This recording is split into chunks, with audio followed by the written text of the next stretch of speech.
Hello everyone, my name is Mohit Gupta and I welcome you to my YouTube channel Camp Fundamentals. In today's video, we are going to discuss Lewis acid-base concept. This is part 3 of acid-base equilibria. The part 1 and part 2 of this series is given in the description box as well as in the iCard above here. So first of all, let's talk about the table of contents. आज हमें क्या क्या पढ़ना है. So we'll be talking about the introduction, what are Lewis acids, their relative strength, what are Lewis bases and their relative strengths. After that, we'll be ending this presentation with advantages and limitation of Lewis acid base theory. So let's start with the introduction. So Lewis acid base concept was developed by Gilbert and Lewis in 1930. This is the image of Gilbert and Lewis.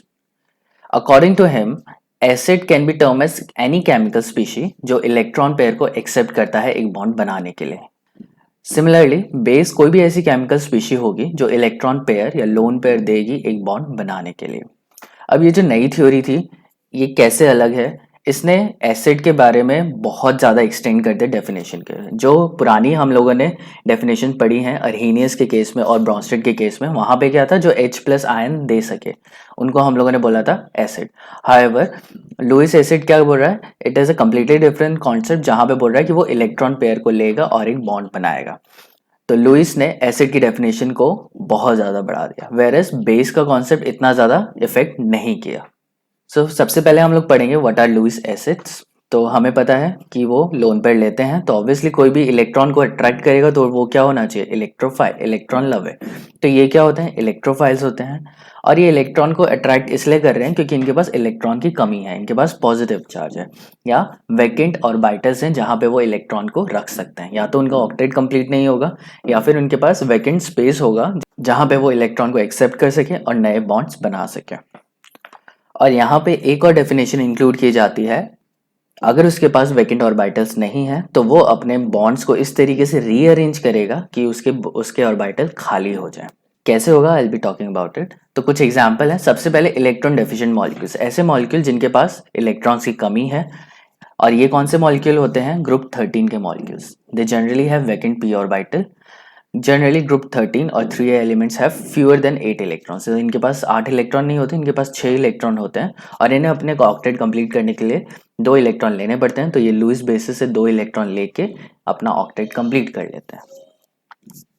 For example BeF2, BeX3, AlCl3, beryllium, boron and aluminium है. ये दोनों 13th group के element है और ये second group का element है. जहाँ पे X क्या हो सकता है, कोई भी 17th ग्रुप का एलिमेंट हो सकता है, फ्लोरीन, क्लोरीन, ब्रोमीन, आयोडीन, कुछ भी हो सकता है. यहाँ पे मैंने एग्जाम्पल लिया है बोरॉन का. तो बोरॉन के पास कितने हैं, 5 इलेक्ट्रॉन है और इलेक्ट्रॉनिक कॉन्फ़िगरेशन क्या है, 1s2 2s2 2p1. अगर मैं इसकी ग्राउंड स्टेट में रखता हूँ तो 1s में 2 इलेक्ट्रॉन, 2s में 2 इलेक्ट्रॉन, 2p में 1 इलेक्ट्रॉन. तो यहाँ पे हमें 2 एम्प्टी ऑर्बिटल्स दिख रहे हैं. लेकिन ग्राउंड स्टेट के बाद वो एकदम से बॉन्ड नहीं बनाता, पहले उसे एक्साइटेड स्टेट में जाना होता है और वो दोनों इलेक्ट्रॉन्स को अनपेयर करेगा. अनपेयर करेगा तो 2s1 2p2, इसमें 2 इलेक्ट्रॉन आ जाएंगे. अब ये क्या करेगा, 3 बॉन्ड बना सकता है. एक बॉन्ड यहाँ पे, एक इलेक्ट्रॉन यहाँ लेगा तो एक बॉन्ड बनेगा, एक कोवलेंट बॉन्ड यहाँ बनेगा, एक कोवलेंट बॉन्ड यहाँ बनेगा. एक एक इलेक्ट्रॉन है तो एक एक इलेक्ट्रॉन शेयर करके एक एक बॉन्ड बना लेगा. 3 बॉन्ड बना लिया BF3 ने, तो इसके पास एक एम्प्टी ऑर्बिटल बच गया. तो इसके लास्ट वाले शेल में कितने हैं, 6 हो गए. तो इसे अभी भी ऑक्टेट कंप्लीट करने के लिए 2 इलेक्ट्रॉन चाहिए, तो इसलिए इसे हम बोलेंगे electron deficient. So this is your empty p orbital जहाँ पे इलेक्ट्रॉन्स को लिया जा सकता है. तो मैंने एक एग्जाम्पल शो किया है यहाँ पे, ये है लुईस एसिड BF3 और यहाँ पे क्या है, अमोनिया. अमोनिया का टेट्राहेड्रल शेप है और BF3 का ट्रायगोनल प्लेनर शेप है. अमोनिया अपना लोन पेयर 2 इलेक्ट्रॉन्स हैं जो कि कहाँ देता है, बोरॉन को देता है और एक कोऑर्डिनेट बॉन्ड यहाँ पे फॉर्म हो जाता है. तो this is the coordinate bond. Coordinate bond एक तरीके के कोवलेंट बॉन्ड होता है. कोवलेंट बॉन्ड में एक इलेक्ट्रॉन एक एटम का और एक इलेक्ट्रॉन दूसरे एटम का शेयर होता है. हाउएवर इन कोऑर्डिनेट बॉन्ड दोनों इलेक्ट्रॉन एक ही एटम के शेयर होते हैं. तो यहाँ पे नाइट्रोजन ने अपने 2 इलेक्ट्रॉन किसको दे दिए, इसको दे दिए. दोनों के 8 इलेक्ट्रॉन हो गए हैं, दोनों का ऑक्टेट कंप्लीट है. कंप्लीट होने के बाद इसकी जो ज्योमेट्री है वो ट्रायगोनल प्लेनर से टेट्राहेड्रल में कन्वर्ट हो गई है और ये जो बॉन्ड है इसको कोऑर्डिनेट बॉन्ड बोला गया है. यहाँ पे देखिए हमने इसे एरो के साथ शो किया है. एरो का मतलब क्या है कि इलेक्ट्रॉन्स नाइट्रोजन से जा रहे हैं और कहाँ जा रहे हैं, बोरॉन पे जा रहे हैं. साथ में ये जो कोवलेंट बॉन्ड होता है ये पोलर कोवेलेंट बॉन्ड होता है, तो कोऑर्डिनेट बॉन्ड को पोलर कोवेलेंट बॉन्ड भी बोला जाता है। अनदर एग्जाम्पल इज AlF3 है और इसने 3 फ्लोराइड लिए, क्या बना लिए AlF6 3 नेगेटिव। तो फ्लोराइड क्या है, ये इलेक्ट्रॉन्स कहाँ जा रहा है, इधर जा रहा है, तो ये लुईस बेस हो गया और ये क्या हो गया, लुईस एसिड। अब सिलिकॉन 13 ग्रुप का एलिमेंट नहीं है, 14th ग्रुप का एलिमेंट है और ये भी लुईस एसिड की तरह बिहेव कर रहा है, ये भी इलेक्ट्रॉन पेयर लेके कॉम्प्लेक्स बना रहा है। XCF6 जो कि एक नोबल गैसेस है, ये भी लुईस एसिड की तरह काम कर रही है। SN and BF3 ये सारे के सारे एलिमेंट्स क्या हैं, लुईस एसिड की तरह काम कर रहे हैं क्योंकि ये इलेक्ट्रॉन पेयर को एक्सेप्ट कर रहे हैं। अब इनके पास p ऑर्बिटल नहीं होता, इनके पास होता है low lying vacant d orbital. तो elements having vacant low lying d orbital also act as Lewis acid. जरूरी नहीं है कि उनके पास p ऑर्बिटल ही होगा, उनके पास अगर low lying d orbital and d orbital है जिनकी एनर्जी कम है और जहाँ पे lone pair of electrons accept किए जा सकते हैं, वो भी लुईस एसिड की तरह काम करते हैं। Next is molecule with multiple bonds. तो कोई मॉलिक्यूल है जिसके पास वैकेंट p ऑर्बिटल नहीं है, वैकेंट d ऑर्बिटल भी नहीं है, लेकिन उसके पास मल्टीपल बॉन्ड्स बने हुए हैं एक इलेक्ट्रोनेगेटिव एटम के साथ, तब वो भी क्या किस तरीके से एक्ट करता है, लुईस एसिड की तरह। So when a central atom is less electronegative और वो multiple bonds double bond triple bond से एक किसी ज़्यादा इलेक्ट्रोनेगेटिव एटम के साथ अटैच होता है, तो उस केस में वो लुईस एसिड बन जाता है। तो यहाँ पे एक एग्जाम्पल लिया है कार्बन डाइऑक्साइड का। ये जो कार्बन है सेंट्रल एटम है और ये दो ज़्यादा इलेक्ट्रोनेगेटिव ऑक्सीजन एटम से अटैच है, जिसकी वजह से इसके पास तो कुछ नहीं है, लेकिन इसके पास क्या आ गया, एक डेल्टा पॉजिटिव चार्ज आ गया क्योंकि दोनों ऑक्सीजन इससे इलेक्ट्रॉन विड्रॉ कर रहे हैं। नाउ ये वाटर का जो ऑक्सीजन है ये अपने लोन पेयर कहाँ डोनेट कर देगा, कार्बन पे। कार्बन के 5 बॉन्ड हो जाएंगे तो वो एक बॉन्ड तोड़ के ऑक्सीजन को इलेक्ट्रॉन दे देगा, जिसकी वजह से ये क्या बन गया, O नेगेटिव बन गया। O नेगेटिव H के साथ अटैच होकर OH बना लेता है, C डबल बॉन्ड O ये रहा, और ये जो OH है वो यहाँ पे अटैच हो गया। तो इस केस में क्या हुआ कि मल्टीपल बॉन्ड टूटा और वो सिंगल बॉन्ड में कन्वर्ट हो गया, और सिंगल बॉन्ड में कन्वर्ट होने की वजह से उसने lone pair of electron accept भी किए हैं। Some other example are SO3। SO3 में भी सिमिलर केस होता है, वाटर अपना लोन पेयर इस सल्फर एटम को देता है, जिसकी वजह से इसका मल्टीपल बॉन्ड टूट के सिंगल बॉन्ड में कन्वर्ट हो जाता है, तो SO3 वाटर के साथ रिएक्ट करके प्रोड्यूस कर देता है H2SO4। Another example is SO3 calcium oxide की तरह रिएक्ट करता है, तो कैल्शियम 2 प्लस O2 नेगेटिव, ये O2 नेगेटिव के पास बहुत सारे लोन पेयर हैं, वो सल्फर को देता है और क्या बना लेता है, कैल्शियम सल्फेट। कार्बन डाइऑक्साइड है वही है, OH नेगेटिव के साथ अटैक करेगा तो ये लिथियम हाइड्रोजन कार्बोनेट प्रोड्यूस कर देगा। तो यहाँ पे हमें दिख रहा है ये नॉन मेटल ऑक्साइड्स हैं और ये सारे भी किस तरीके से एक्ट कर रहे हैं, लुईस एसिड की तरह एक्ट कर रहे हैं, ये भी lone pair of electron accept कर रहे हैं।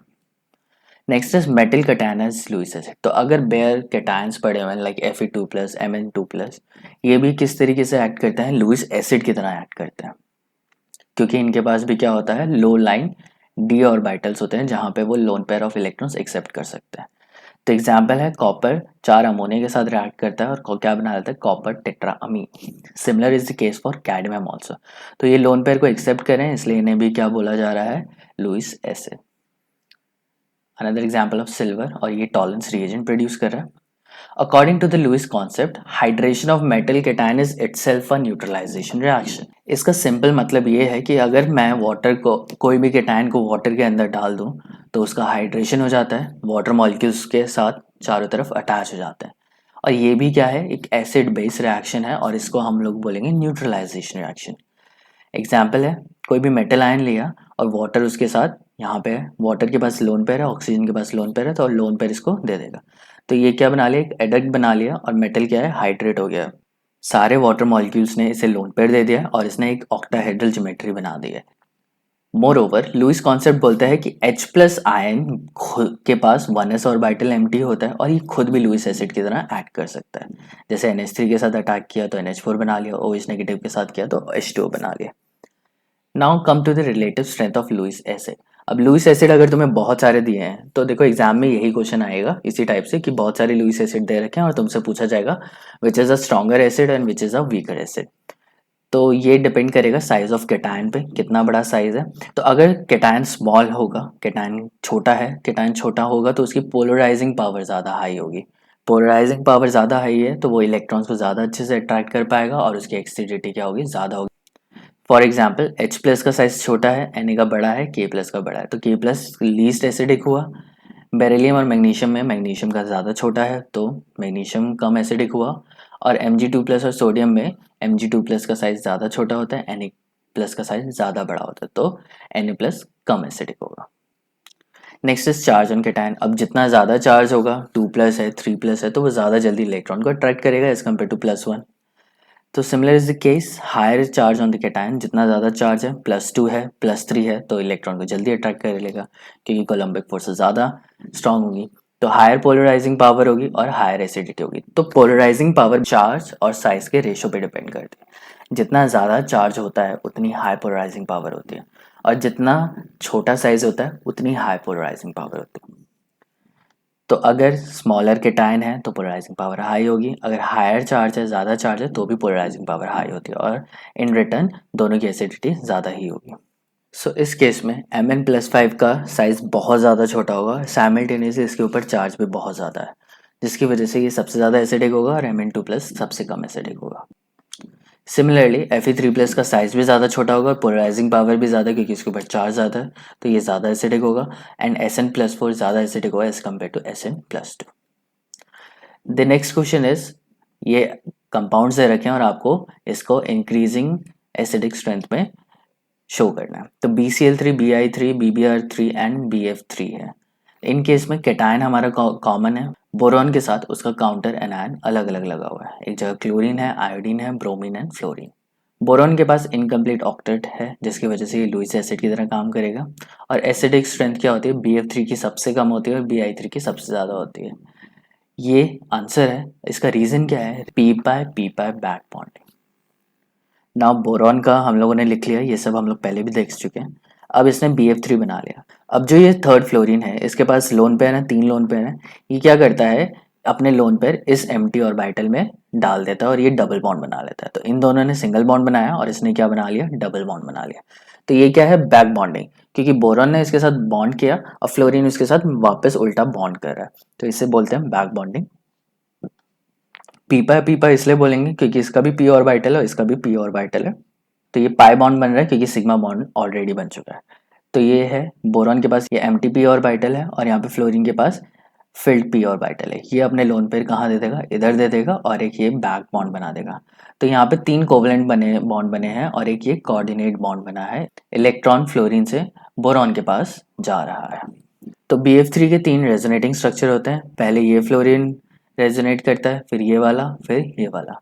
और इन रियलिटी एक रेजोनेंस हाइब्रिड एग्जिस्ट करता है जहाँ पे तीनों बॉन्ड्स की बॉन्ड लेंथ सेम रहती है। सारे के सारे हेलोजन के पास 3 लोन पेयर है, सारे इलेक्ट्रॉन रिच हैं, तो ये जल्दी से इलेक्ट्रॉन पेयर दे देते हैं। बट ऐसा क्या है कि फ्लोरीन ने ज़्यादा जल्दी दे दिया और बाकी सब ने कम जल्दी दिया। The answer is, extend of back bonding किस पे डिपेंड करता है, इफेक्टिव ओवरलैपिंग बिटवीन 2 ऑर्बिटल। तो हम लोग पढ़ते आ रहे हैं कि जितना अच्छा ओवरलैप होगा 2 ऑर्बिटल के बीच में, उतना स्ट्रॉन्ग बॉन्ड बनता है और उतना अच्छा बॉन्ड बनता है। बोरॉन और फ्लोरीन दोनों के पास 2p ऑर्बिटल है, दोनों की एनर्जी सेम है। तो अगर कंपेरेबल एनर्जी होती है 2 ऑर्बिटल की, वो इफेक्टिवली ओवरलैप करते हैं। तो यहाँ पे बॉन्ड बन रहा है 2p के बीच में, एक 2p3p के बीच में, 2p4p के बीच में और 2p5p। ये आयोडीन का केस है और ये फ्लोरीन का केस है। तो 2p का जो ओवरलैप होगा वो ज़्यादा इफेक्टिव होगा और 2p5p का ओवरलैप कम इफेक्टिव होगा, क्योंकि एनर्जी डिफरेंस है। 2p और 5p के एनर्जी के बीच में बहुत ज़्यादा डिफरेंस है और 2p के बीच में एनर्जी डिफरेंस कम है, तो ये ज़्यादा अच्छे से बॉन्ड बना पाएंगे और ये ज़्यादा अच्छे से बॉन्ड नहीं बना पाएंगे। अगर इसने ज़्यादा अच्छे से बॉन्ड बन गया तो बोरॉन के पास ऑर्बिटल खाली नहीं है जहाँ पे वो इलेक्ट्रॉन ले पाए, क्योंकि फ्लोरीन ने पहले से इलेक्ट्रॉन भर रखे हैं। लेकिन आयोडीन उतने अच्छे से इलेक्ट्रॉन बोरॉन के एम्प्टी ऑर्बिटल में नहीं भर पाता, जिसकी वजह से वो खाली रह जाता है और वो ज़्यादा अच्छा एसिड की तरह काम करता है। दस BF3 is less acidic in nature and Bi3 is most acidic in nature. Next एक और क्वेश्चन है, why tetrahalides of carbon do not behave as Lewis acid. तो कार्बन के टेट्राहेलाइड्स लुईस एसिड की तरह बिल्कुल काम नहीं करते हैं, लेकिन उसी के ग्रुप के बाकी एलिमेंट्स के टेट्राहेलाइड्स लुईस एसिड की तरह काम करते हैं। तो रीज़न क्या है, तो ये कार्बन के पास इलेक्ट्रॉन्स इतने होते हैं, उसके बाद ये उसकी ग्राउंड स्टेट हो गई एंड ये इसकी एक्साइटेड स्टेट हो गई। एक्साइटेड स्टेट में 2s का इलेक्ट्रॉन अनपेयर हो जाएगा और 2p में बढ़ जाएगा। नाउ इसके पास एम्प्टी ऑर्बिटल तो है नहीं।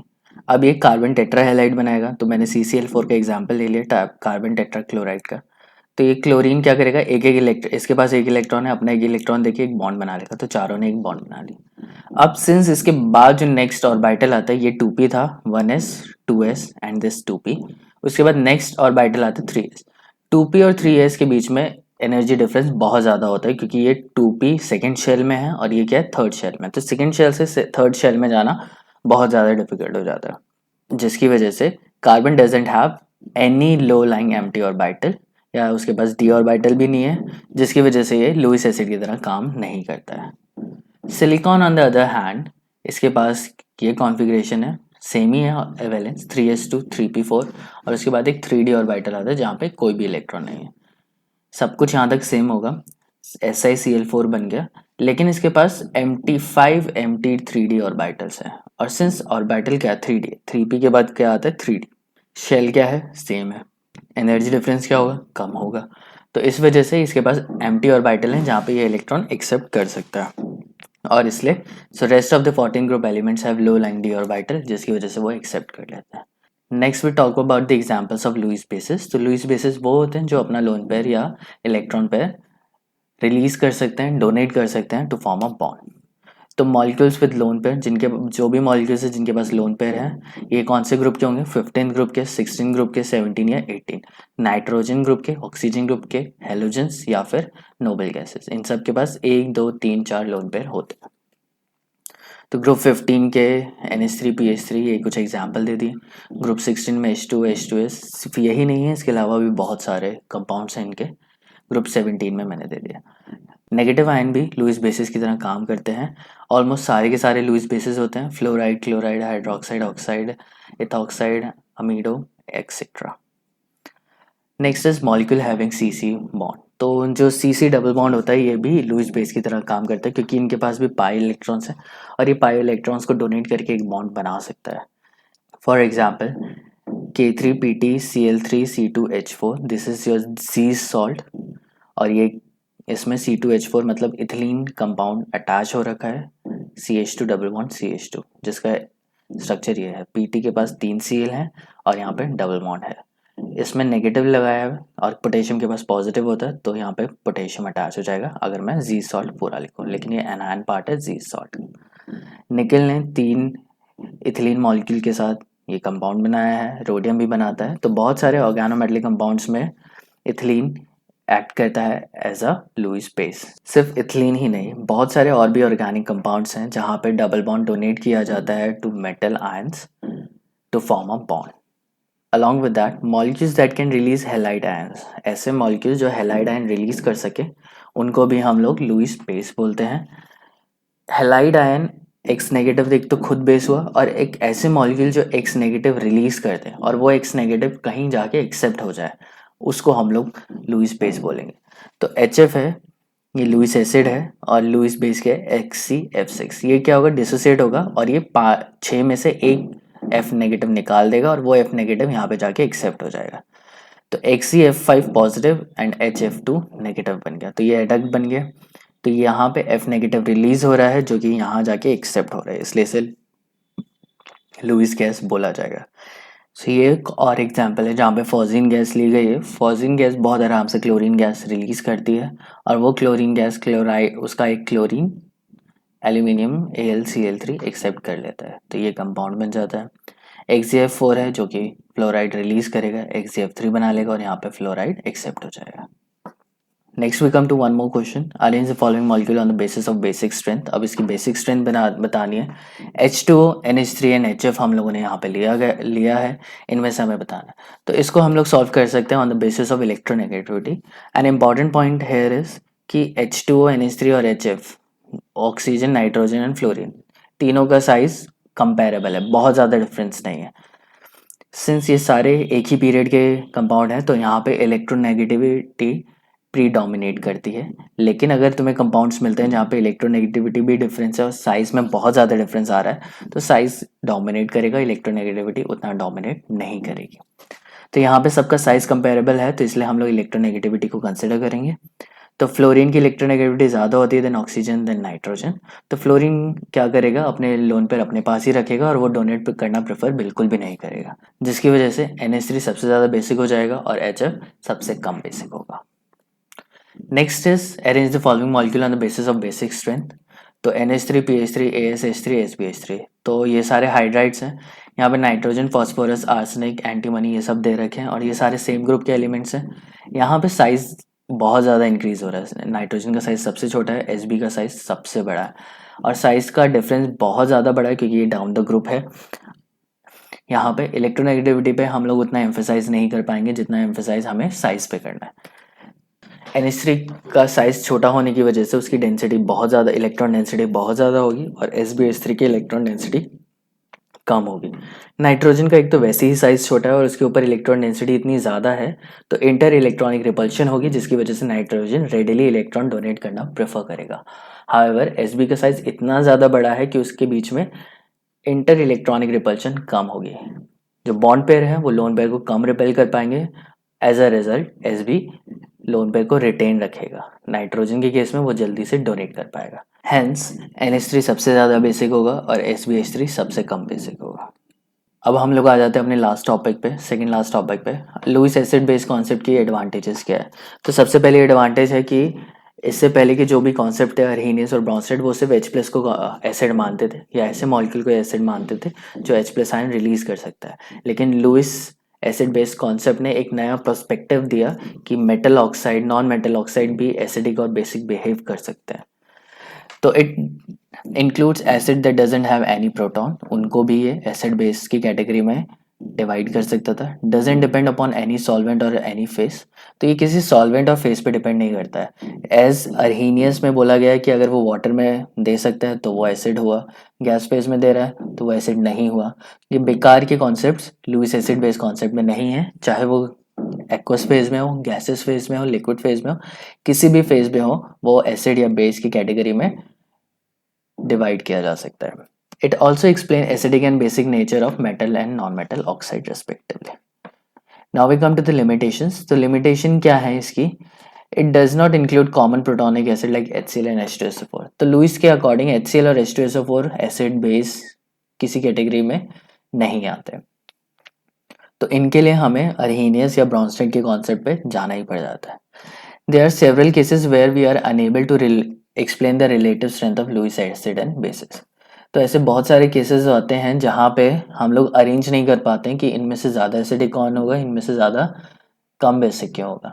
यहाँ पे कई केसेस एक्सेप्शनल केसेस में आ जाते हैं और इसको ये नहीं बता पाता। हाउएवर इनमें से काफ़ी सारे ऑब्जर्वेशन एक्सप्लेन की जा सकती है HSAB प्रिंसिपल के बेसिस पे, जो कि हम लोग नेक्स्ट लेक्चर में पढ़ेंगे। So this is it for the today's video. अगर आपको अच्छा लगा तो you can hit the like button and if you are new person then please consider subscribing. So this is Mohit Gupta signing off. Have a great day.